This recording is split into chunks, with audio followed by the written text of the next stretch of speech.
Vous voyez, on est quand même organisé chez Diobas, c'est qu'on a 2 micros en même temps. C'est que tout le monde n'a pas toujours. Hein. Oui, il y en a un. Celui-là parle en flamand après. L'idée que nous avions ces temps-ci, c'est de dire, mais nous faisons beaucoup de travail et nous devrions mieux communiquer. Et donc, mieux essayer de voir si ce qui est fait sur le terrain du Congo, du Burkina Faso, pourrait trouver un peu plus de largeur parmi les amis qui sont en Afrique, qui sont ici en Europe. Bon, mais moi je ne pourrais pas en tout cas démarrer ce petit exposé sans d'abord rendre hommage à ceux qui ont été les précurseurs de la recherche-action paysanne. Et chez Diobas, généralement, on démarre ça en 1987 dans la vallée du Diobas, d'où le nom d'ailleurs de Diobas, j'y reviendrai. Et voilà, il faut saluer, je crois, Hugues Duprier et puis les autres personnes de ENDA à l'époque et autres qui ont travaillé sur ça, parce que c'était une intuition quand même formidable de dire, eh bien, on va mettre ensemble des paysans et des techniciens, des chercheurs, pour réfléchir ensemble et pour créer du savoir ensemble. Puisque jusque-là, et encore maintenant, bien souvent, le savoir des techniciens a une espèce de suprématie sur le savoir des paysans, et le mélange ne se fait pas souvent, ou en tout cas pas toujours de manière très très harmonieuse, quoi. Et donc en 1987, avec cette intuition-là, et avec différentes associations, ils ont décidé de rassembler des techniciens et des paysans ensemble en un seul atelier, et de visiter les terroirs, et de les analyser, et de voir où sont les problèmes, et de réfléchir, paysans et techniciens ensemble, sur des pistes de solutions qui pouvaient être mises en œuvre pour répondre aux différentes problématiques. Et sur cette base-là, ont été identifiés quelques premiers principes méthodologiques de ce qui deviendra ensuite la recherche-action paysanne. Après, il y a eu une dizaine d'années où les ateliers se sont multipliés, au Burkina Faso, au Sénégal, au Tchad, au Cameroun, etc., etc. Et ça a permis deux choses au moins. D'une part, et au Congo aussi, il ne faut pas oublier, principalement au Kivu, ça a permis deux choses. Au moins la création de deux plateformes, ce qu'on appelle les plateformes Diobas, une au Kivu et une autre au Burkina Faso. Donc plateforme Diobas, ça veut dire des plateformes d'organisation paysanne qui se mettent ensemble et qui développent ensemble des programmes de recherche, mais pas n'importe quelle recherche, de recherche paysanne. Paysans, mais aussi des techniciens qui viennent rejoindre ces paysans que pour les épauler dans des recherches, amener des savoirs scientifiques et métisser ces savoirs ensemble. Deuxième effet de ces nombreux ateliers, je crois, c'est Hugues Duprier qui a vraiment travaillé avec les équipes sur le terrain et qui nous a livré un ouvrage qui, moi, reste quand même remarquable, c'est École au champ, et vous l'avez là sur la table, et qui est un petit peu notre Bible, nous, en tant qu'agronomes attachés à la recherche-action paysanne, puisqu'il relate là toute une histoire depuis les années 80 à travers différents ateliers, différentes situations qu'on a rencontrées, et finalement décortique tout ça en principe d'action, en principe méthodologique qu'on applique encore aujourd'hui sur le terrain. Et pendant ce temps, les deux plateformes se développaient au Burkina Faso et au Kivu, jusqu'à en donner, arriver à un degré d'autonomie et se développer elles-mêmes et prendre leur propre statut d'association congolaise au Kivu et burkinabé au Burkina. D'autres associations continuent à travailler avec les principes, que ce soit ENDAPRONAT, que ce soit au niveau de SENADEP au Congo, que ce soit le Sahel aussi, l'IRPAD au Mali, etc. Et tout ce petit bonhomme ont fait leur chemin.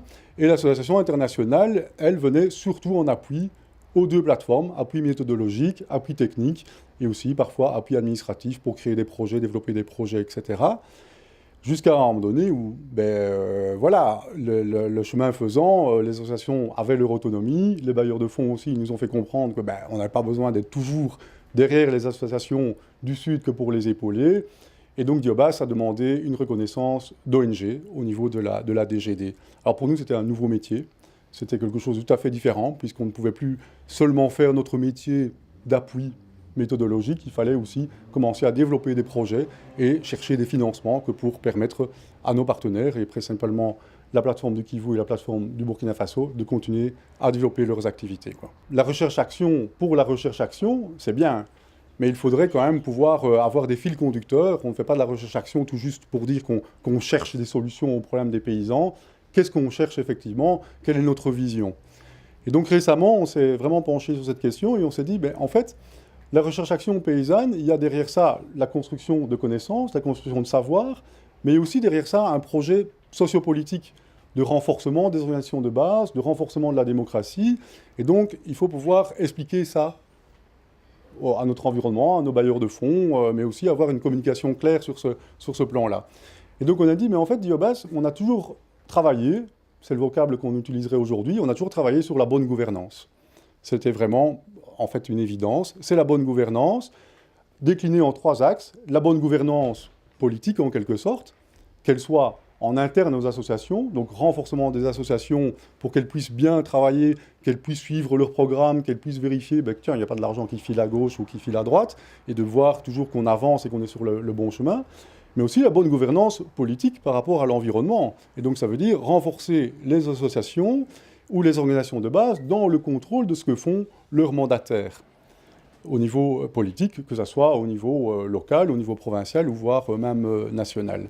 Deuxième axe de cette bonne gouvernance, c'est la bonne gouvernance des savoirs. Ben là, vous l'avez compris, on est dans la construction des savoirs. Qu'est-ce qu'on entend par rapport à ça? Ben, c'est de dire que toute personne a le droit d'apprendre et a le droit de développer ses propres connaissances et d'utiliser les connaissances dont elle dispose et de les métisser. Et pas uniquement de subir des connaissances qui viennent d'ailleurs. Le plus classique, ce serait les semences améliorées ou les OGM, où on arrive avec des paquets technologiques. Ben tiens, vous faites ça et ça ira tout de suite mieux dans votre vie. Oui.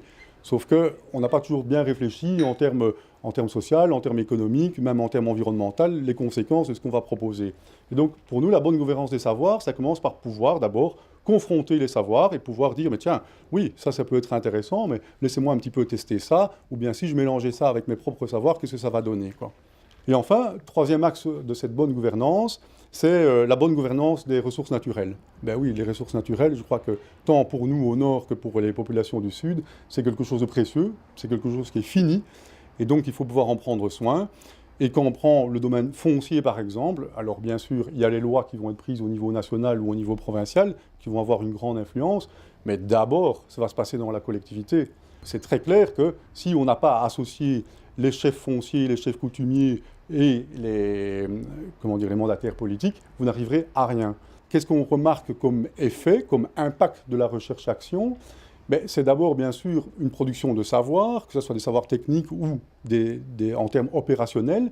Et ça, c'est important déjà de voir que ces associations prennent beaucoup plus de force, beaucoup plus d'élan à partir du moment où elles réfléchissent sur des choses qu'elles ont définies elles-mêmes et qui a un impact direct dans leur quotidien. Mais aussi, il y a un effet très très important sur la personne elle-même, dans la mesure où elle prend conscience qu'elle-même, elle a des savoirs. Et donc, elle prend confiance en elle-même aussi.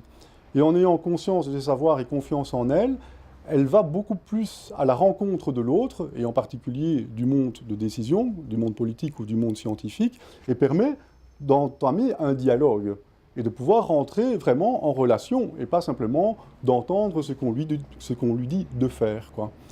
Donc ça, c'est vraiment très très important. Malgré les énormes investissements qui ont été faits depuis longtemps, on a l'impression que les choses n'avancent pas, que l'homme n'a pas suffisamment de conscience en lui pour se mettre debout, pour prendre son destin en main.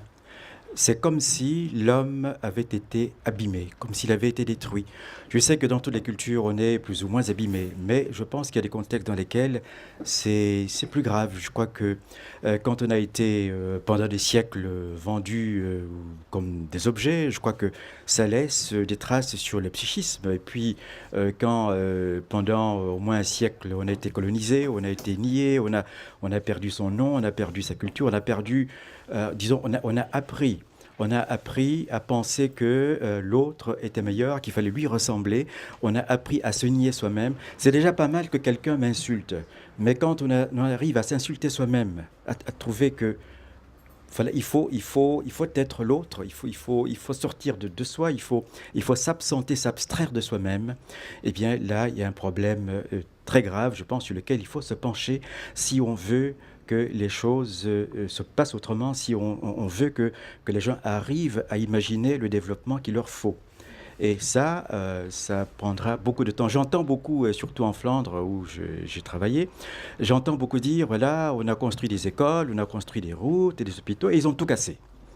Mais on ne se préoccupe pas des dégâts qui ont été faits sur la personne, qui est l'acteur, qui doit construire, Eh bien, il s'agit de reconstruire cette personne, de lui redonner la confiance, de l'aider à se mettre debout et à occuper sa place légitime parmi les humains. Et ensuite, bien sûr, cette confiance-là et le fait de développer des choses qui intéressent directement, et pas forcément dans le sens du projet, mais qui intéressent directement les populations, renforcent les organisations elles-mêmes et donc leur permettent, elles aussi, d'être plus fortes au niveau du terrain. Et ça, je trouve que c'est quelque chose, moi qui ai eu quand même pas mal d'expérience en coopération au développement, qui s'est un peu perdu sur les 10-15 dernières années. Quand j'étais jeune agronome, on faisait des banques à céréales, mais c'était juste, finalement, l'objet du projet. Et l'idée, c'était quoi? C'était de pouvoir renforcer, justement, l'organisation paysanne à travers la banque à céréales. Aujourd'hui, moi j'entends, on fait la banque à céréales, c'est pour assurer un minimum de sécurité alimentaire. On ne parle plus de dynamique paysanne, on ne parle plus de dynamique au niveau des communautés. Et ça, je trouve que ça, c'est vraiment, pour moi, une perte inestimable. Maintenant, je ne veux pas faire le jugement de ce que font les autres ou pas, mais on ne travaille plus assez, justement, sur le renforcement des organisations et des personnes, en travaillant avec elles sur ce qui les intéresse directement. Et on est vraiment dans du projet à court terme, avec des objectifs, des indicateurs objectivement vérifiables, etc., etc. Et ça, moi, je trouve un petit peu vraiment regrettable. Et ça, c'est justement ce qu'on ne veut pas faire. Et on veut vraiment travailler beaucoup plus sur les dynamiques et sur le savoir. Et évidemment, c'est très difficile de convaincre alors des bailleurs de fonds en disant nous, on fait de la recherche-action, et vous avez trouvé quoi?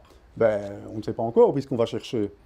Donc, voilà. Donc ça veut dire qu'aussi, on doit être plus fin dans la définition de nos indicateurs. Et là, on commence quand même à avoir une certaine expérience. Et là, si vous voyez notre rapport d'activité 2012, au Burkina Faso, ils en sont à avoir trouvé 310 innovations paysannes.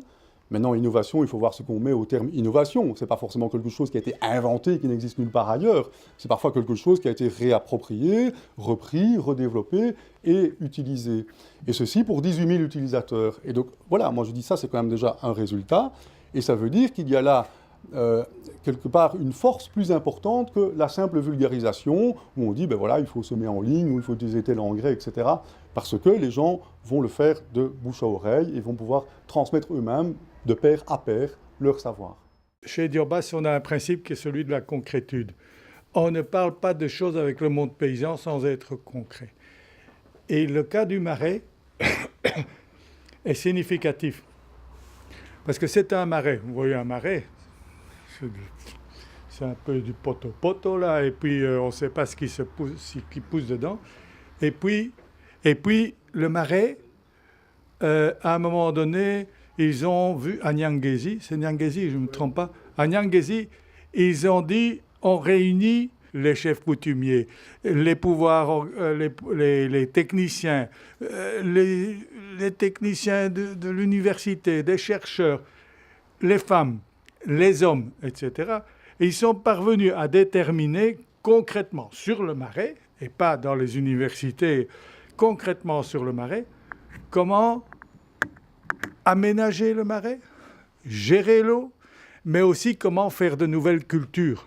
Vous savez, en Afrique, quand il y a de l'eau quelque part, on dit qu'il faut faire du riz. L'influence des Chinois et puis des Français, enfin aussi. Il y a de l'eau, on fait du riz. Eh bien là, non, ils ont mis dans le marais, c'est plus les cultures, il y a du riz, il y a du sorgho, il y a des haricots, il y a des patates douces. Je me trompe ou bien j'en oublie? Ils ont même utilisé une partie en disant ça on réserve pour la briqueterie. En plus, il y a la briqueterie. Donc, il y a une gestion, là, c'est ça la gouvernance dont Hugues parlait, je crois, et c'est fondamental pour nous.